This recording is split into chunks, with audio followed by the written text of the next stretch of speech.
The gigantic sea serpent had come out of nowhere, passing so close beneath Runt's little rowing boat that it almost tipped the craft onto its beam ends.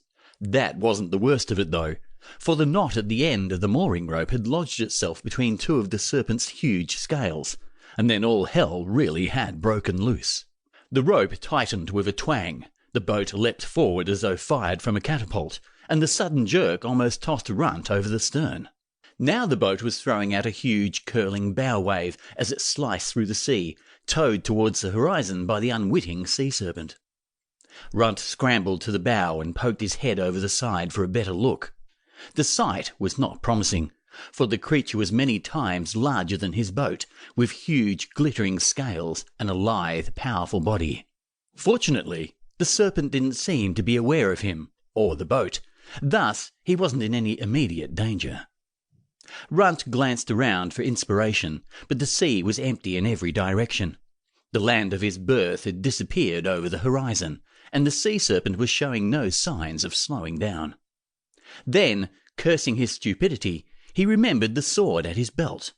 The boat's mooring rope was stretched taut ahead of him. All he had to do was chop through the thing. He had a sack of provisions on board, and the ocean currents would eventually carry him ashore. After all, things washed up on the beach all the time. Runt drew his sword and grabbed hold of the rope, just as the sea serpent decided to dive for the ocean depths. "Whoa, spit!" exclaimed Runt, as the rope suddenly angled downwards, dragging the fore end of the boat under water. He was still holding the rope, but he was flung bodily into the air and lost his grip on the sword. He landed with a splash, and as he opened his eyes, he saw the sword spiralling away into the depths. The water was clear, shot through with rising bubbles, and Runt held his breath as he scrabbled at his belt for his dagger. The sea serpent's tail was so close he could reach out and touch it, if he were completely mad. Instead, his fingers closed on the hilt of his knife, and seconds later he was sawing at the rope like a maniac. The rope parted, the serpent swam off with a flick of its powerful tail, and the wooden boat stopped sinking. Runt was still clinging to the remains of the mooring rope, and he hung on for all he was worth as the boat rose towards the surface. His head emerged from the waves, and he took a deep breath of salt-laden air before momentum plunged him under water again.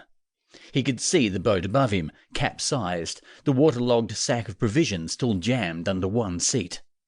Slowly he pulled on the rope until he broke the surface again. He was at the bow, and the wet hull loomed over him like an oversized turtle shell.